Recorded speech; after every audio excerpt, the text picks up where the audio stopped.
Assalamualaikum warahmatullahi wabarakatuh. Selamat bertemu kembali dengan Bu Nana.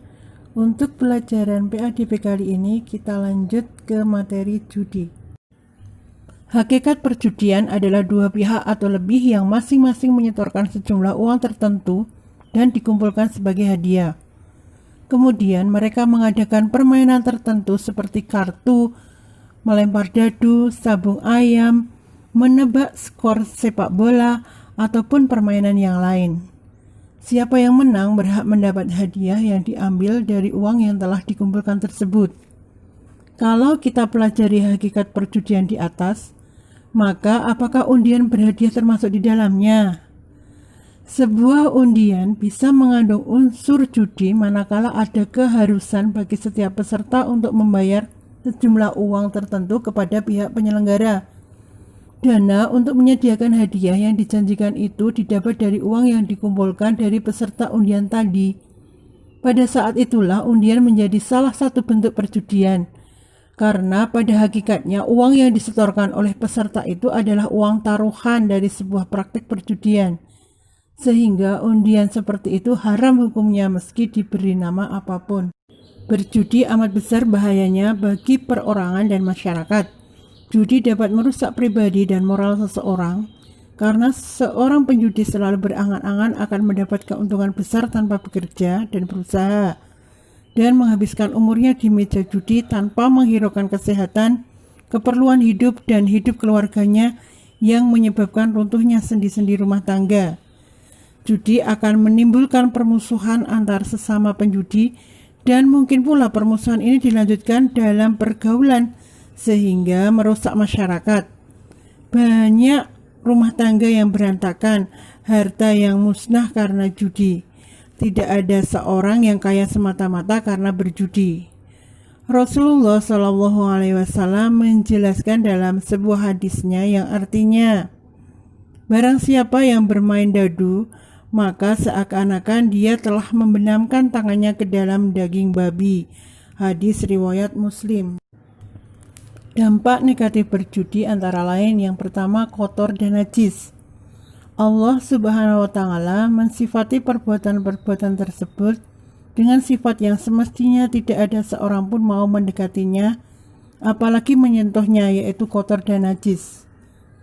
Dalam Quran surat Al-Maidah ayat 90 Allah menyebutkan, wahai orang-orang yang beriman, sesungguhnya khamar, berjudi, berhala, dan pengundi nasib adalah najis yang merupakan perbuatan setan. Maka jauhilah perbuatan-perbuatan itu agar kalian mendapat kemenangan.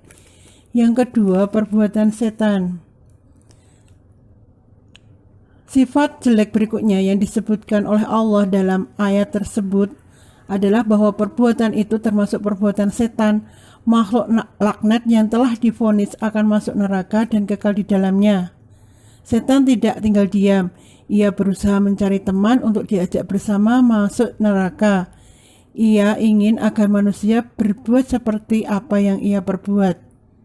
Dampak negatif judi yang ketiga, tidak akan meraih kemenangan.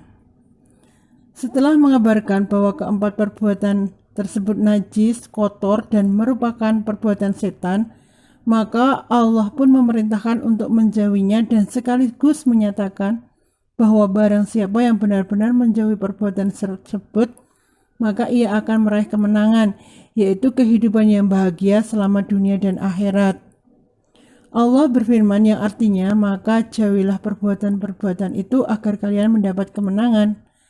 Hal ini memberikan pengertian bahwa barang siapa yang masih saja melakukan perbuatan-perbuatan najis tersebut, maka ia tidak akan meraih kemenangan yang dijanjikan oleh Allah Subhanahu wa Ta'ala. Yang keempat, penyebab timbulnya permusuhan dan kebencian. Selanjutnya, Allah Subhanahu wa Ta'ala menyampaikan bahwa berjudi merupakan penyebab rusaknya hubungan antar sesama. Setan adalah biangnya. Ia menjadikan judi sebagai sarana agar manusia saling membenci dan memusuhi. Maka bukan suatu hal yang aneh apabila setiap praktek perjudian akan diakhiri dengan kekacauan, pertengkaran, saling benci dan dendam, bahkan pembunuhan. Kelima, menghalangi seseorang dari zikir dan sholat. Setan juga menjadikan judi sebagai perangkat untuk menjauhkan seseorang dari berzikir kepada Allah dan beribadah kepadanya. Sungguh sangat merugi ketika seseorang jauh dari mengingat Allah, tidak pernah mendirikan sholat dan menjalankan ibadah yang lainnya. Padahal dengan berzikir kepada Allah, hati seseorang akan menjadi tentram dan dengan sholat, seseorang akan tercegah dari perbuatan keji dan mungkar. Untuk materi kali ini, Bu Nana cukupkan sekian dulu. Insya Allah kita sambung ke materi selanjutnya. Wassalamualaikum warahmatullahi wabarakatuh.